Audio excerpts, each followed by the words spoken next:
Next जो हम चीज़ करना चाह रहे हैं वो है कि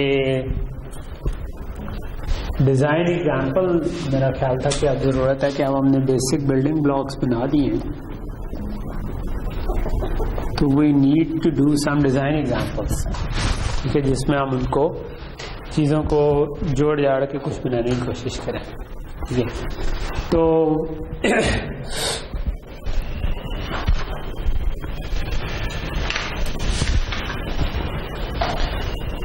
let's start with a very simple one. ठीक है, एफपीजीए की ब्लॉक रैम्स का तो आपको आइडिया है कि एफपीजीए के अंदर ब्लॉक रैम्स होती हैं। ठीक है, और ब्लॉक रैम के क्या सिग्नल होते हैं?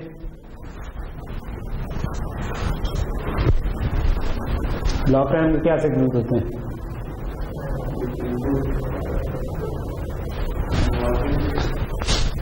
एड्रेस और राइट इनेबल, डेटा इन,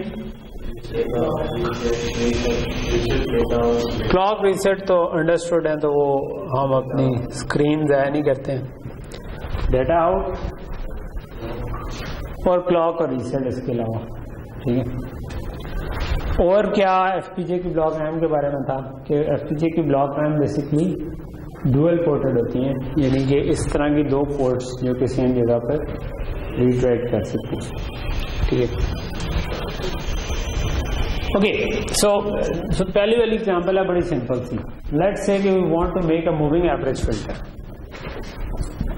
ठीक है, moving average filter. Moving average filter का पता है क्या होता है? मूविंग एवरेज फिल्टर ये होता है कि FIR फिल्टर हमने पढ़े हुए हैं जिसमें हम मल्टीप्लाई करके ऐड करें। मूविंग एवरेज फिल्टर ये होता है कि वो सिंपली सम कर रहा होता है। लेट्स से कि ये मेरे पास 4 या 5 वैल्यूज हैं, तो अगर मैं इन सब को आपस में एवरेज कर दूं, ठीक है, तो सम करके मैं 4 से ऑब्वियसली डिवाइड कर दूं उसके बाद, तो एवरेज आ जाएगी।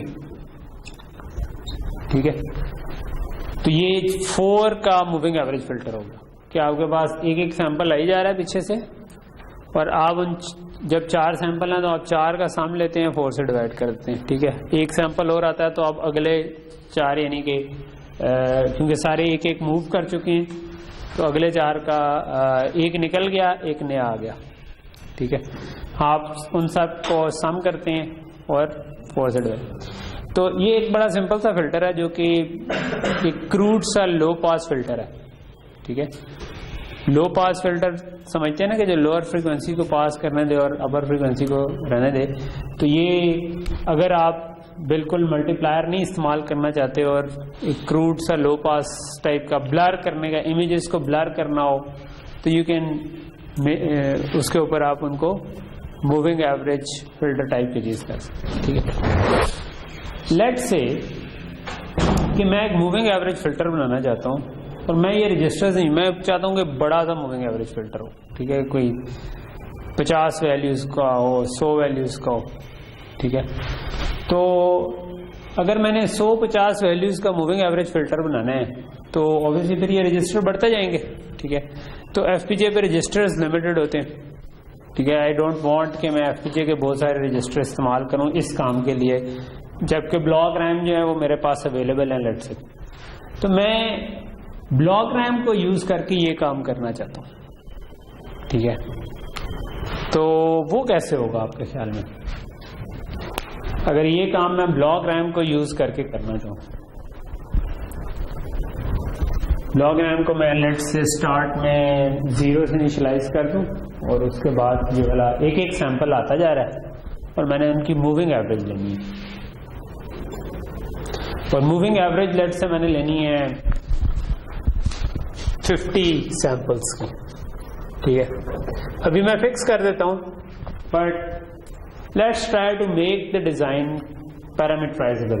तो अब आप क्योंकि वो लॉजिक डिजाइन की बजाय सिस्टम डिजाइन में, तो कुछ तो इम्पोर्टेंट चीज, कुछ तो फर्क हो उससे। तो लेट्स डू दैट कि हम उस डिज़ाइन को ऐसा रखेंगे जिसमें हम ये 50 को चेंज कर सकें। हमने क्योंकि ब्लॉक रैम है, ब्लॉक रैम में 32 बिट के एक सिंगल ब्लॉक रैम में 512 तक सैंपल आ सकते। तो लेट्स से कि हम मूविंग एवरेज जो है वो अप टू 512 की भी ले सकते हैं। तो ये जो नंबर है मैंने अभी वैसे कह दिया कि let's design it for a fix case, और बाद में हम चाहेंगे कि ये 50 के बजाय कोई 0 से लेकर 512 तक जितने भी करने हैं वो करता रहे। तो क्या कर सकते हैं? ब्रॉडली सोचें जरा कि इसमें क्या हो सकता है।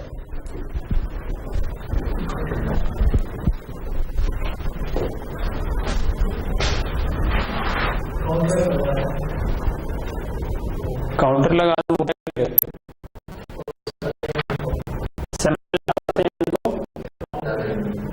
काउंट करता रहे,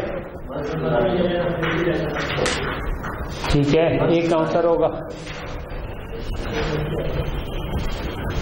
ब्रॉडली एक ज़हन में आइडिया होना चाहिए ना, पहले डिजाइन तो उसके अराउंड बिल्ड करेंगे, क्या काउंट कर भी लेंगे। तो हमने तो असल में इन सब को सम करना था। तो इसका मतलब है मैं ये 4 का डिजाइन किया, ऐसे 50 सैंपल्स हैं जिनको सम करना है। तो पहला क्वेश्चन ये है कि अगर मैं कह रहा हूं ब्लॉक रैम से बनाना है, ब्लॉक रैम तो इकट्ठे 50 सैंपल देगी नहीं। पहला क्वेश्चन है मक्स क्या करे। ब्लॉक रैम तो पहले ही एक ही देती है।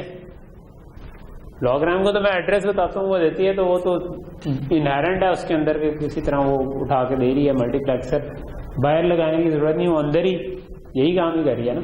जो एड्रेस दूँ वो इसको डाटा दे देती है।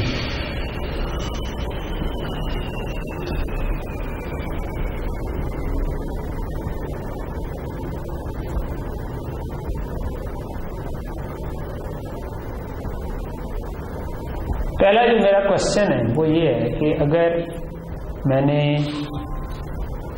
ही कह रहा हूँ ब्लॉक रैम से करें तो इज इट पॉसिबल।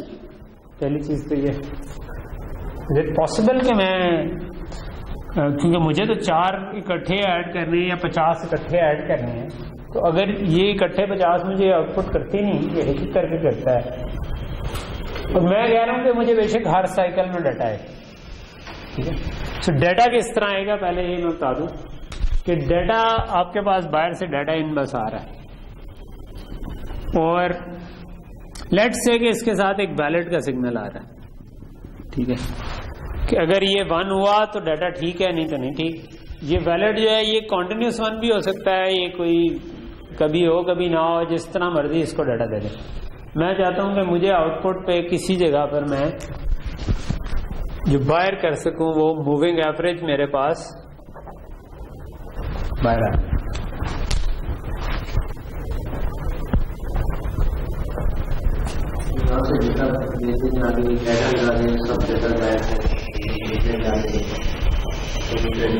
और ये कह रहे हैं उसको जो भी सैंपल आता जा रहा है उसको ऐड करता जाए, तो फिर ब्लॉक रैम की तो जरूरत ही नहीं है ना। ब्लॉक रैम मैंने कह तो दिया था, मगर अगर ना इस्तेमाल हो तो कोई हर्ज नहीं, क्योंकि हम रजिस्टर नहीं इस्तेमाल करना चाह रहे, तो हम उनको ऐड करते जाए। नहीं, जबरदस्ती हमें डालने की क्या जरूरत है। अगर वो डाटा आ रहा है उसको ऐड ही करना था, तो क्योंकि डाटा एक एक करके आ रहा है तो उसको ऐड करते जाए, और 50 जब हो जाएंगे तो आप कहीं आउटपुट है। बात तो सही नहीं है कि डाटा आ रहा है उसको ऐड करते जाए। तो डाटा को कैसे ऐड करूं,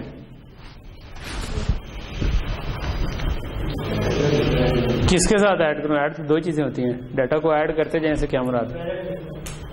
वैलिड के साथ ऐड करते, एक डेटा है दूसरा डेटा है, एक में वक्त में एक आ रहा है तो क्या करें? किसी रजिस्टर में हमें चाहिए स्टोर करें, और फिर क्या करें? जो रजिस्टर की पुरानी वैल्यू है उसमें रजिस्टर की नई वैल्यू ऐड करें। ये जो बाहर से आ रहा है डाटा ये ऐड करें और वापस रजिस्टर में यूं कर दें, ठीक है। चलो पहली जो ये कह रहे हैं काम, वो ये कह रहे हैं कि काइंड ऑफ के एक एक्यूमुलेटर रजिस्टर बना दें जिसके अंदर आप पुरानी वैल्यू उससे उठाएं एक रजिस्टर से और उसको नई वैल्यू में ऐड करते जाएं और स्टोर करते रहें। इसको शुरू में 0 कर दें और जब भी डाटा आना शुरू हो जाएगा आप इसको चलाते जाएं। तो ये आपकी एवरेज हमने करनी थी, लेकिन लेट्स से कि हम एवरेज के बजाय मूविंग सम कर लेते हैं। अगर 2 की पावर में ही एवरेज करनी हो, यानी 4 का, या क्योंकि डिवाइडर लगाना हार्डवेयर में डिवाइडर अमूमन हम अवॉइड करते हैं। तो लेट से कि वैसे मैंने 50 की अगर एवरेज करनी होती तो मैं क्या करता, डिवाइडर लगाना अगर मुश्किल है तो क्या करता, मैं लेट से किसी तरह 50 का सम आ जाता। तो अब मैं उसको 50 से डिवाइड कैसे करूंगा? कोई आइडिया है आपके पास? डिवाइडर का तो हमने सर्किट नहीं पढ़ा। तो जब डिवाइडर ना होता तो हम ये कर लेते हैं कि हम 1/50 से मल्टीप्लाई कर सकते हैं। मल्टीप्लायर तो हमें पता है ना। सो 1/50 एक नंबर आएगा जो जिसका हम क्यूब फॉर्मेट पहले से देख सकते हैं कि क्या है। ठीक है, 1/50 पॉइंट जो भी 00 समथिंग आ जाएगा तो उसमें कुछ बिट्स तो 0 हो जाएंगे। हम कहेंगे उसके बाद की हमारे काम किए हैं, तो ये हमारा इन बिट्स को मैंने मल्टीप्लाई करना है। तो मेरा जो भी क्यूब फॉर्मेट उसके हिसाब से बनता है, मे बी वो माइनस में बने, क्यूब माइनस समथिंग और डॉट समथिंग, क्योंकि कुछ बिट्स ज़ाया हो गई ना पॉइंट्स में। लेकिन हम कहें कि यार उसके साथ मैं मल्टीप्लाई कर सकता हूँ, तो मल्टीप्लायर से हमारा काम हो जाएगा। ठीक है, लेकिन लेट्स से कि मैं अभी सिंप्लिसिटी के लिए ये कहता हूँ कि जो जितने सैंपल्स की मूविंग एवरेज देनी है ना, it will always be in a power of 2। ठीक है, कि या 2 की होगी या 4 की होगी या 8 की होगी या 16 की होगी, विच एसेंशियली मीन्स कि जो मेरे पास आउटपुट आई है उसको मुझे 2 की पावर से डिवाइड करना है। 2 की पावर जो कि 10, 100, 1 उनसे डिवाइड करने का मतलब है कि जहां पर मैंने पॉइंट अज्यूम किया हुआ था वो मैं चेंज कर दूं। यानी आप अगर कोई कहे ना कि 256 को 10 से डिवाइड करो तो क्या आता है 25.6। पहले मैंने अज्यूम किया था कि पॉइंट इधर है, 1 0 आ रहा था, मैं पॉइंट को तो एक्चुअली मुझे नंबर में मैंने कोई चेंज नहीं की, नंबर तो वही रहा। तो बाइनरी में 10 2 है और 4 और 8 और वो जो 2 की पावर्स हैं वो basically this is 2, this is 4, this is 8 binary का। ठीक है, तो इनसे डिवाइड करना है, इसका मतलब है जस्ट मुझे अपनी एजम्पशन चेंज करने की जरूरत है कि पॉइंट किस जगह पर लगा हुआ। तो अगर मैं ये सिंपल सी एजम्पशन कर लूं कि जो मैंने जिन चीज की एवरेज जो पॉइंट जहां पर अज्यूम करा था आउटपुट पे सिर्फ वो चेंज करूंगा तो डिवीजन वाला पार्ट तो खत्म हो गया। ठीक है, इसकी जरूरत नहीं मुझे, सिर्फ अब इसका मतलब रनिंग सम चाहिए। तो ये वाला डिजाइन रनिंग सम कर रहा है, ऐड किया जा रहा है। ठीक है, व्हाट्स रॉन्ग विद दिस? क्या ये ठीक है कि मुझे मैं ब्लॉक रन की जरूरत ही नहीं है? तो मैं क्या कर सकता हूं? ऑब्वियसली मुझे कब सम करना चाहिए? हर वक्त तो डाटा नहीं आ रहा होगा, हर क्लॉक एज जब वैलिड आ रहा हो, तो वैलिड को मुझे क्या करना चाहिए? रजिस्टर का इसका इनेबल बना देना चाहिए। ठीक है, कि जब भी वैलिड आए तो पुरानी वैल्यू में डाटा इन ऐड करो और आउटपुट निकाल दो। तो ये तो रनिंग सम निकलना शुरू हो गया। 50 पे जब ये पहुंचे तो पहली आउटपुट 50, पहले 50 की आउटपुट आ गई। ठीक है, उससे पहले 0 ऐड होते रहे थे तो ठीक है, उससे पहले भी आउटपुट आ गई। जब 51वां सैंपल आएगा तो क्या होगा? वो भी ऐड हो जाएगा, वो भी ऐड हो जाएगा, उसको तो ऐड नहीं होना चाहिए। नहीं, ये जो मूविंग एवरेज फिल्टर है ये सिर्फ 50 सैंपल का नहीं होता। आपके पास पीछे से इनपुट आई जा रही होती है, आई जा रही होती है, आप उसमें से यानी कि ये आपके अगर सैंपल है ना, तो जिस तरह मैंने अभी ये डिफरेंट सैंपल बनाए, लेट से जो भी वैल्यूज आ रही, तो मूविंग एवरेज का मतलब है कि मैं इन 4 की एवरेज लूंगा, अगली दफा अगले 4 की, अगली दफा अगले 4 की। तो ये एक एक करके सैंपल आ रहे हैं तो 4 हो गए, उनकी एवरेज जब एक आगे जाऊंगा तो अगले 4 की होगी। तो इसका मतलब है ये बीच में से निकल जाएगा और एक नया आ जाएगा उसकी जगह पे। तो वो इसमें कैसे करें? सम तो ये कर रहा है, लेकिन जब 50 पूरे हो जाएंगे लेट से, या 2 की पावर में रखना है तो लेट से 32 कर लेते हैं 50 को, ठीक है। सो जब 32 पूरे हो गए जिनकी एवरेज हमने लेट से लेनी थी, सो 32 के बाद मैं क्या करूंगा, 33rd जब आएगा वो तो इसमें ऐड हो जाएगा। मुझे उसको तो ऐड करना था, लेकिन मुझे वो जो सबसे पहले ऐड किया था वो तो नहीं करना था, वो तो पहले सामने नहीं होना चाहिए, लेकिन वो तो पहले अब मेरे पास, मुझे क्या पता कि 32 साइकिल पहले क्या आया था। एक तरीका ये हो सकता है ना, समझ आ रही है बात, क्या हो सकता है फिर? अगर मैं रीसेट कर दूंगा तो वो तो 0 हो जाएगा, तो मुझे तो एक आगे अगर मैं गया हूं तो मुझे पिछले सारे चाहिए, सिर्फ एक आखिरी वाला बीच में पहला जो था वो नहीं ऐड करना। समझ आ रही है ना बात, कि पहले से इस तरह के लेट से मेरे पास थे 32, फिर उसके बाद जब 33वां सैंपल आया तो मुझे यहां से यहां तक का सम चाहिए, तो रीसेट कर दूंगा तो मुझे तो सिर्फ 1 मिलेगा ना, मुझे तो सबको सम करना था, तो क्या करूं? जब वो नहीं होता सर, तो 0 वाली बिट्स पे ऐड नहीं वैलिड, मैं तो कह रहा हूँ वैलिड ही आ रहा है, अगला डाटा आ गया, लेकिन मुझे सम चाहिए। पहले तो मैं सम करता जा रहा था, तब तक तो ठीक था। जब मेरे पास वो वैल्यूज पूरी हो गई 32, लेट्स मैं 32 का सम करना चाह रहा था, 32 का सम आ गया। जब उसके बाद 33वीं वैल्यू आई तो मैं चाहता हूं कि 0 नंबर के बजाय 1 नंबर से लेके 33 तक जो बनते हैं उनका सम आए। जब उससे एक अगली वैल्यू आ जाएगी तो मैं चाहूंगा उससे 1 से लेकर वहां तक का सम आए। रनिंग सम है ना, ये चलते जा रहे हैं सैंपल, ठीक है। तो क्या करें?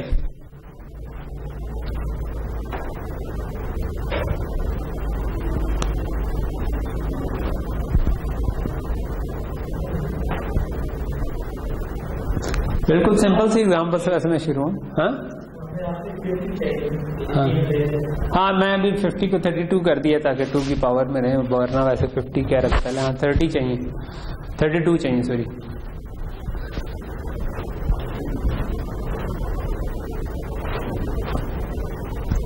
सोचें क्या कर सकते हैं। अगर हम किसी तरह ये कर सकें कि ये जो 32 वैल्यूज थी, जब हम 33rd वैल्यू आई तो हम सबसे पुरानी वैल्यू बीच में से सब्ट्रैक्ट कर दें, नई वैल्यू ऐड कर दें, लेकिन जो सबसे पुरानी वैल्यू थी वो सब्ट्रैक्ट कर दें, तो क्या होगा? तब ये सही हो जाएगी वैल्यू। यही फर्क है ना कि आपने 33 ऐड कर दी गलती से 32 के बजाय। तो अगर आप उसमें सबसे पुरानी वैल्यू किसी तरह सब्ट्रैक्ट कर दें तो क्या होगा? वो 32 रह जाएंगी। उससे अगले साइकिल में उससे एक अगली वैल्यू सब्ट्रैक्ट कर दें, एक नई वैल्यू, क्योंकि वैल्यू तो एक एक करके आ रही है। एक नई वैल्यू आई है, एक पुरानी बीच में से निकाल दी, लेकिन उसको निकालने के लिए मेरे पास पुरानी वैल्यू होनी चाहिए पड़ी हुई कहीं पे। इसका मतलब है कि मैं पुरानी वैल्यू सेव करके रखूं। इसका मतलब है कि मुझे चाहिए कि इस तरह से कि मुझे जब 33rd वैल्यू आएगी तो मुझे पहली चाहिए, जब 34th आएगी तो दूसरी चाहिए, जब तो मुझे सारी वैल्यूज चाहिए एक एक करके, ठीक है। इसका मतलब है कि मुझे कोई लाइफो तो नहीं, फाइफो चाहिए होगी ना, first in first out type की चीज चाहिए कि मैं पहली वैल्यू आई है उसको उधर लिखवा दूं, दूसरी या लिखवा दूं, तीसरी या लिखवा दूं। जब 32 पूरे हो जाएंगे तो 32 पुरानी वैल्यू उसमें से फाइफो से आउट हो जाए, ठीक है। तो सो वो फाइफो जो है वो एक तो तरीका है कि यही करें, रजिस्टर बना दें, ठीक है।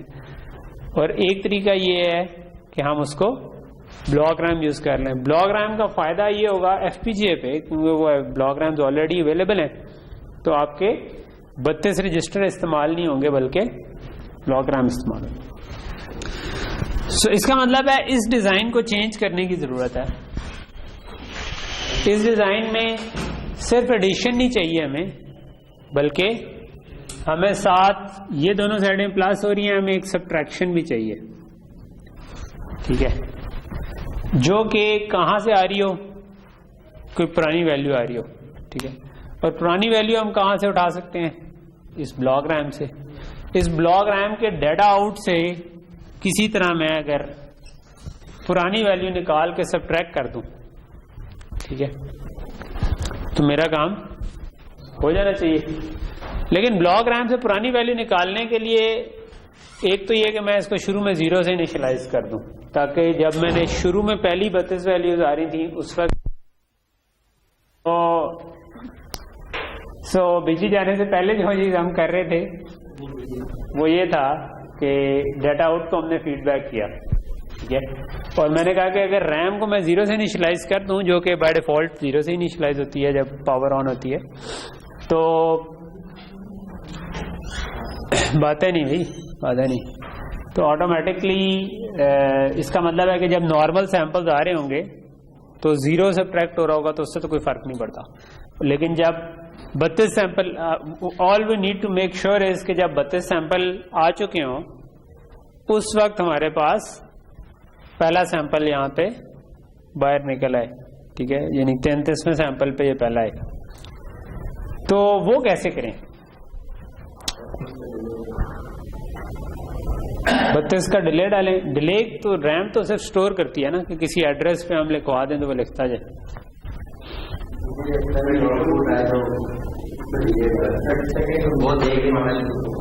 30 सेकेंड पे क्या?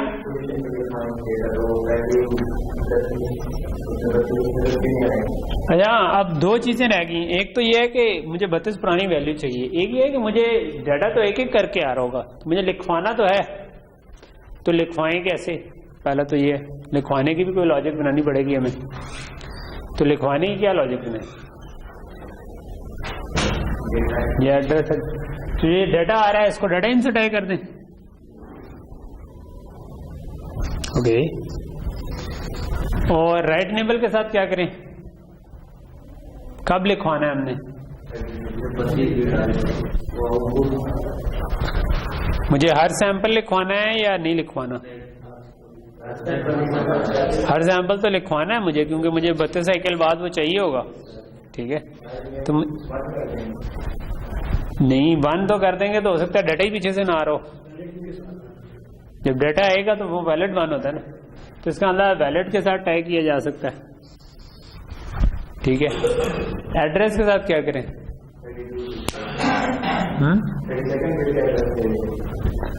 30 सेकेंड सैंपल का आप कह रहे हैं एड्रेस दे दें, क्यों?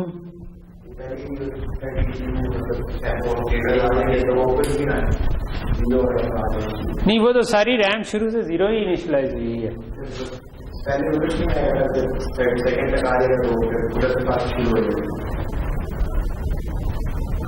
वो कैसे? अगर मैं 32 सेकेंड पोजीशन पे डाटा लिखवा देता हूं तो क्या होगा?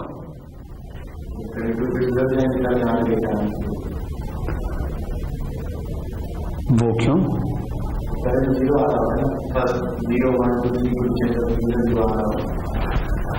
हाँ, उसके लिए आपकी assumption ये है कि रैम जो है वो पहले 0 लोकेशन से डाटा निकाल रही है फिर दूसरे से। सो अब इसमें दो बातें आ जाती हैं। एक ये कि क्या हम रीड के लिए दूसरी पोर्ट यूज करें या ना यूज करें। इज इट पॉसिबल कि क्या हम इसी पोर्ट से काम चला लें या हमें दूसरी पोर्ट यूज करनी पड़ेगी? पहला क्वेश्चन ये बनता है, क्योंकि इस पोर्ट पे तो हमने लिखवाना है, ठीक है। तो अब ये मेरी स्टोरेज थी, इस पे मेरे पास सैंपल आते जा रहे थे। एक तरीका है कि भाई पहला सैंपल मैं इस लोकेशन पहली पे लिखवा दूं, ठीक है। पहला इधर आ गया, दूसरा इधर आ गया, तीसरा इधर आ गया, करते गए।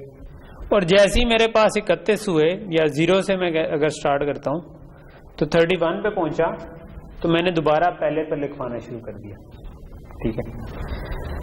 तो मेरे पास लिखवाने वाला अमल इस तरह चलता रहा, लेकिन रीड करने वाला फिर कैसे चलेगा, ये क्वेश्चन है ना। कि रीड जो है वो इससे एक के ऑफसेट पे हो किसी तरह कि रीड जो है उसको पहले 32 में कुछ नहीं चाहिए, लेकिन 32 के बाद उसको चलना शुरू होना चाहिए किसी तरह। बात समझ आ रही है? तो वो क्या करें? एक तरीका ये हो सकता है कि हम उसको स्टार्ट ही 32 पे करें और एक और काउंटर लगाएं, ठीक है। ये भी हो सकता है कि हम 32 पे रैप अराउंड ना करें, इसको चलता रहने दें रैम में, और जो दूसरा पॉइंटर है उसको कुछ इस तरह से इनिशियलाइज करवाएं कि वो 32वीं इटरेशन पे पहले पे पहुंच जाए। ये भी कर सकते हैं। समझ आ रही है कि नहीं आ रही? वो लेकिन वो क्या वैल्यू होगी जिससे मैं उसको इनिशियलाइज कराऊं? रैम हमारी कितनी बड़ी है इस पर डिपेंड कर रहा है। रैम अगर मेरी लेट से रैम 512 लोकेशंस की है, ठीक है, तो क्या कर सकते हैं? चलो ये वाला हम सिंपल रखते हैं। Let's think about reading letter, क्योंकि ये थोड़ा सा जंबल अप हो रही हैं चीजें। So let's start with writing. तो मैं राइट करना चाहता हूं, तो मैं कहता हूं कि पहली लोकेशन पे मैं पहला सैंपल लिखूंगा, दूसरी पे दूसरा, तीसरी पे तीसरा। तो अगर ये लॉजिक बनानी है तो क्या बनेगा? नहीं, डाटा तो टाइप किया हुआ, एड्रेस पे क्या बनेगा? 0 से करें और हर साइकिल में इनक्रीमेंट। तो वी नीड अ काउंटर जो कि हर साइकिल में नहीं, कब इंक्रीमेंट होना चाहिए इसको? जब डाटा आ रहा हो, जब पीछे से डाटा आ रहा हो। वो कैसे पता चलता है? वैलिड इन से। तो इसका मतलब है वैलिड इन को इसका इनेबल बना दिया जाए। तो ये इस पे राइट करने वाली लॉजिक होगी कि आप हमेशा लिखवाते जा रहे हैं, तो अभी हमें रीड का नहीं आइडिया कि डाटा आउट्स कैसे सही आएगा, ठीक है, क्योंकि इस तरह से जो डाटा आउट आएगा वो तो इस एड्रेस से आ रहा होगा। बट हमें पता है कि ये डुअल पोर्ट रैम है, तो हम दूसरी पोर्ट को भी रीड पोर्ट के तौर पर इस्तेमाल कर सकते हैं, ठीक है। तो अगर हम दूसरी पोर्ट, अच्छा एक और इसमें साइंस ये होती है कि ब्लॉक रैम को जब आप एड्रेस देते हैं तो डाटा उधर से अगले साइकिल में आता है, ठीक है। राइट जो डाटा बाहर आता है वो अगले साइकिल में आपको मिलता है, ठीक है। तो हमें वो भी किसी तरह, मतलब यानी कि एक पाइपलाइन है इसके अंदर ऑलरेडी इनहेरेंटली बिल्ट इन। तो अगर यहां से एक पाइपलाइन आ रहा है रजिस्टर, तो हमें यहां पर भी कुछ करने की जरूरत नहीं है। यहां पर भी हमें कुछ डिले देना चाहिए ना, कि आप जो एडर को इनपुट जा रही है एटलीस्ट वो डिले हो। इसी तरह जो वैलिड इन जा रहा है लिखवाने के लिए वो तो चलो यही हो, लेकिन जो इनेबल बन रहा है वो एक साइकिल, ये मैंने क्या किया, कुछ समझ आई है क्या? कि ये एक्चुअली मैंने एक कट सेट लाइन लगा दी, ठीक है, क्योंकि उसके आगे रजिस्टर था, इधर इनहेरेंट रजिस्टर है एक, तो इधर तो रजिस्टर समझो कि बिल्ट इन है ये वाला, ठीक है। तो मैंने कहा कि यार ये वाली जो मेरी कट सेट लाइन है ना, जो इस रजिस्टर से घूम के जा रही, ठीक है, तो आपको इधर भी एक रजिस्टर लगाना पड़ेगा, इधर भी एक लगाना पड़ेगा। उससे क्या होगा कि ये मैं अब मिटा रहा हूं क्योंकि ये इनहेरेंटली बिल्ट इन है। तो इसका मतलब है कि जब डाटा इन और वैलिड इन आए उसके अगले साइकिल में आप इसको यूज करें, क्योंकि जो एड्रेस जा रहा है उसका डाटा खैर सॉरी इसकी जरूरत अभी नहीं है। अभी इसलिए नहीं है क्योंकि हम जो डाटा यूज कर रहे हैं वो दूसरी पोर्ट से यूज करना चाह रहे हैं। तो अगर हम दूसरी पोर्ट से यूज करना चाह रहे हैं फिर इसकी जरूरत अभी नहीं है।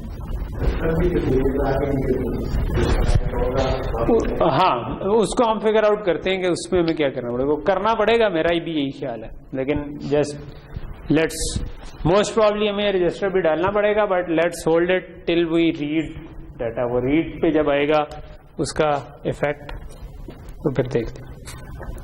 सो इस तरफ भी एड्रेस है, राइट इनेबल है, डेटा इन है और डेटा आउट है।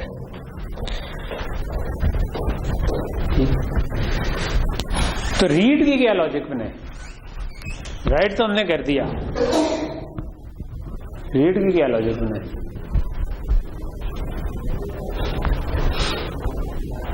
इस पोर्ट से रीड ही अगर करना है तो राइट नेबल और डाटा को क्या करें? किससे?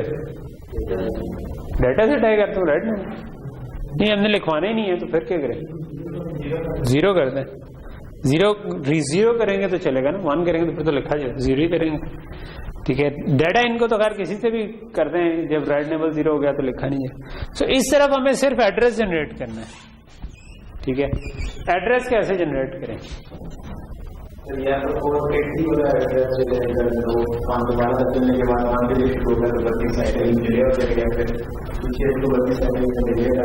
एक तरीका ये है कि वो कह रहे हैं कि आप क्या करें कि 511 इज योर लास्ट एड्रेस।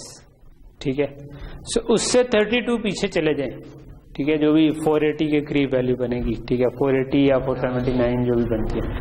और इस इधर आप जो रजिस्टर लगाएं उसको रीसेट पे 479 वैल्यू दे दें बजाय 0 करने के। ठीक है, या 480 जो भी बनती है वो हम फिगर आउट कर लेते हैं। ठीक है, बेसिकली आपको 511 माइनस 32 आई थिंक +1 भी करना पड़े शायद हमें, क्योंकि उसको इंक्लूसिव हमने काउंट करना है ना, कि वो वाली वैल्यू 32 माइनस करेंगे तो ये 32 पीछे चले। आई एम नॉट श्योर, वैसे बहरहाल ये एक दफा रन करके मैं देखूंगा चले वो जो भी वैल्यू बनती है 479, तो हम इसकी रीसेट पे ना 479 लेट से दे देते हैं। ठीक है, अगर एक का ऑफसेट आया तो सिमुलेट करके हमें नजर आ जाएगा कि ये गलत आ रहा है, नहीं तो हम इसको बाद में फिगर आउट करें। तो वहां से स्टार्ट कर दें। उससे ये काउंटर 32 साइकिल के पहुंचा और उसकी वैल्यू सही बाहर आएगी। और अगर उस वक्त सही वैल्यू बाहर आएगी तो मतलब पहले 32 पे 0 आती रहेगी, उसके बाद जब वो 33वें में पहुंचेगा तो पहली वैल्यू बाहर। लेकिन एक साइकिल का डिले जो हम कह रहे थे वो अभी भी है, तो एक साइकिल का डिले आउटपुट आने में जो है उसकी वजह से हमें इस जगह पर रजिस्टर लगाना चाहिए, है ना। क्योंकि मैं इसको क्योंकि एक साइकिल के बाद आ रहा है और ये वही जो मैंने कट सेट लाइन लगाई थी ये वो लग जाएगी, क्योंकि वो वाला डाटा आउट तो यूज नहीं कर रहे हम, तो लिखवाते हुए हम डायरेक्टली लिखवा रहे हैं, लेकिन क्योंकि रीड होने में एक साइकिल का डिले आ रहा है तो हमें उसको कैटर करना है। अगेन इसका इनेबल क्या बनेगा? इस काउंटर को कब इनेबल करना चाहिए? वही वैलिड इन के साथ। डिलेड रजिस्टर वाला या बगैर रजिस्टर वाला? बगैर रजिस्टर वाला, क्योंकि इसको इनपुट टाइम पे देंगे तो एक साइकिल बाद एड्रेस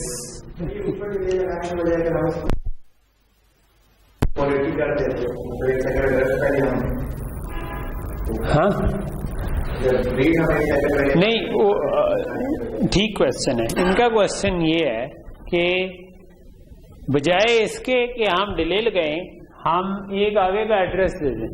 ठीक है, असल में मसला ये है कि वैलिड का बिहेवियर हम पहले से अज्यूम नहीं कर रहे। कोई वैलिड हो सकता है एक साइकिल के लिए हो सकता है 2 साइकिल के लिए हो सकता है, कॉन्टिन्यूस आना शुरू हो जाए थोड़ी देर। ठीक है, क्योंकि हम कह रहे हैं पीछे से जो भी डाटा दे रहा है जिस मर्जी स्पीड पे दे दे। ठीक है, तो इसका मकसद क्या है कि फ्लो कंट्रोल करे, पीछे से ज्यादा कम डाटा मतलब कभी इकट्ठा आ गया तो इकट्ठा चंक निकाल दे कभी कम। अब जिस साइकिल पे अगर हम एक साइकिल पीछे उसको रखेंगे यानी एड्रेस को, ठीक है, तो उससे ये होगा कि एक साइकिल पुराना डाटा आ रहा होगा, most probably, I am not sure about it, जब आपका वैलिड कॉन्टिन्यूसली आ रहा होगा और थोड़ी देर के लिए ऑफ होगा ना, तो दरमियान में ऐसा साइकिल आ जाएगा मेरा ख्याल है जब वो डाटा की वैल्यू सही नहीं होगी। समझ रहे ना कि अगर आप हमेशा उसी पे चल रहे हैं तो क्योंकि आपका एड्रेस इस जगह पर इंक्रीमेंट हुआ था और उसके बाद डेटा आना था, तो इट्स पॉसिबल कि एक साइकिल में आपके पास और वैल्यू आ रही हो, वैलिड हो, यानी कि अगर कॉन्टिन्यूसली वैलिड होता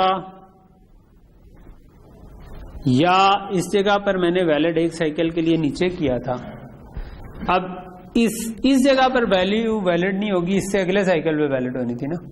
तो वो जो एक साइकिल बाद आनी थी ना, वो चेंज की वजह से मेरा ये ख्याल है कि देयर कम्स अ केस, मतलब वो थोड़ा हमें थिंक थ्रू करना पड़ता है, वो उसके लिए फिर आपको एक अलग से लॉजिक बनानी पड़ती है कि अगर ये वो वाला साइकिल हुआ तो आपने रैम से उठाना है, नहीं तो उसका एक डिलेड उठाना है, ठीक है। तो वो इश्यू इसके अंदर मेरा ख्याल है आ सकता है।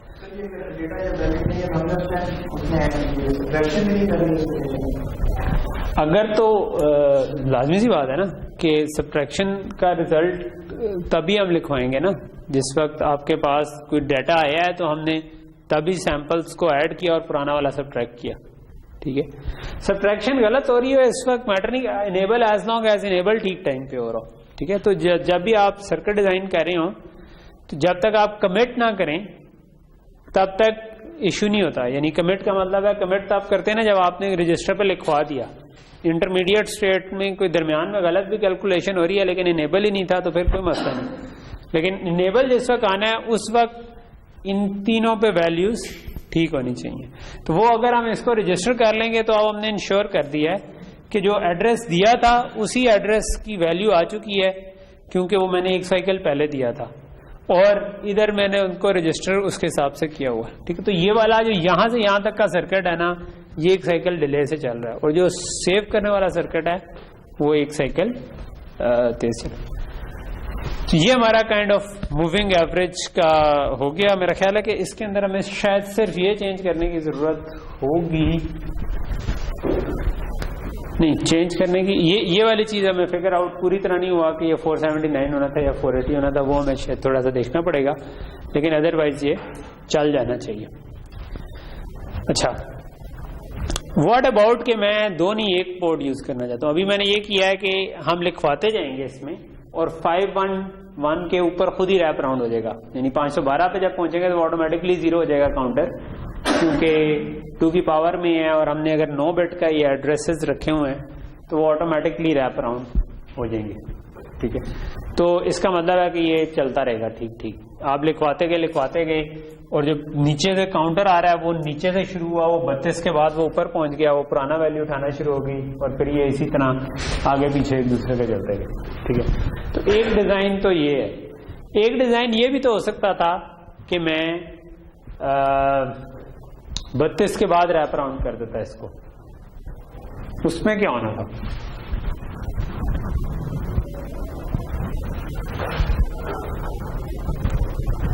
अच्छा, जो ब्लॉक रैम होती है ना उसमें अमूमन एफपीजीए अलाउ करते हैं आपको ये चीज कि अगर एक ही एड्रेस पे आप एक वक्त में रीड और राइट कर रहे हैं तो क्या राइट फर्स्ट हो या रीड फर्स्ट हो, ठीक है। आपने वो ब्लॉक रैम का कोड कभी इंस्टेंशिएट किया तो वहां पर एक ऑप्शन आ रही होती है कि रीड फर्स्ट होना है या राइट फर्स्ट होना है। अगर हम उसको रीड फर्स्ट कर दें तो रीड पुरानी वैल्यू होगी, राइट नई वैल्यू। सो इसी डिजाइन को हम थोड़ा सा मॉडिफाई इस तरह कर सकते हैं कि हम बजाय ये काउंटर लगाने के, ये जो हमने 32 पीछे लगाया है, हम इसी डाटा आउट को यूज कर लें, लेकिन हम इसको सेट रखें ऑन रीड फर्स्ट, ठीक है। और फिर हम इस काउंटर को बेशक जब ये 32 के इक्वल हो, 31 के इक्वल हो सॉरी, तो क्लियर कर दें। जब ये 31 के इक्वल हो तो इनेबल के साथ भी एंड कर देंगे, यहां 31 था और पीछे से वैलिड आया तो इसको हम क्लियर कर दें। तो इससे क्या होगा? इससे ये होगा कि ये क्लियर है जो एंड हो क्या रहा है। इससे ये होगा कि अब आपने जब 0 लिखवाया, पहली वैल्यू लिखवाई, तो क्योंकि हमने रीड फर्स्ट का हुआ है तो रीड पुरानी वैल्यू जो कि 0 थी, ठीक है। अगले साइकिल में आगे गए तो उधर से भी रीड पुरानी वैल्यू हुई, तो आप सेम वैल्यू रीड राइट कर रहे हैं पर आपने 32 ही का बफर रखा हुआ and you are using it again and again. जब आप 32 पे पहुंच गए, 31 पे पहुंच गए, अगली दफा जब इधर नई वैल्यू लिखवाई तो रीड पुरानी वैल्यू होगी, लेकिन इस दफा वो वैल्यू होगी जो 33 साइकिल पुरानी वैल्यू थी। ठीक है, और एक आपने अब नई वैल्यू लिखवा रहे हैं, लेकिन जो 32 साइकिल पुरानी वैल्यू थी वो रीड हो जाएगी। इसका क्या फायदा होगा? इसका फायदा ये होगा कि आपके पास ब्लॉक रैम की एक पोर्ट यूज हुई। ठीक है, एक पोर्ट यूज होने का मतलब ये है कि आप दूसरी पोर्ट पे एग्जैक्टली यही वाली लॉजिक दोबारा लगाकर एक ब्लॉक रैम से 2 मूविंग एवरेज फिल्टर भी बना सकते हैं। ठीक है, which is kind of neat कि आपका मतलब ब्लॉक रैम का आपको अगर मल्टीपल जगहों पे मूविंग एवरेज फिल्टर टाइप की चीज चाहिए तो वो आपने बेसिकली 2 पोर्ट्स को यूज कर लिया। तो आप दूसरी पोर्ट पे भी मूविंग एवरेज फिल्टर बना दें, लेकिन उसका स्टार्टिंग एड्रेस जो है वो कोई और रख दें, यानी कि उसको आप हाफ के आगे से स्टार्ट कर दें, इसको फर्स्ट हाफ के लिए रख दें। तो आप कहेंगे कि यार आप चाहें तो इसको 512 का डिले के लिए यूज कर लें, चाहें तो आप इसको 256 के डिले के लिए यूज कर लें। तो ब्लॉक रैम को हम इस तरीके से यूज कर सकते हैं। तो ये बात क्लियर हुई थोड़ी सी? ओके, यहाँ पर हम रुक जाते हैं, मेरा ख्याल है हमारा टाइम खत्म हो रहा है।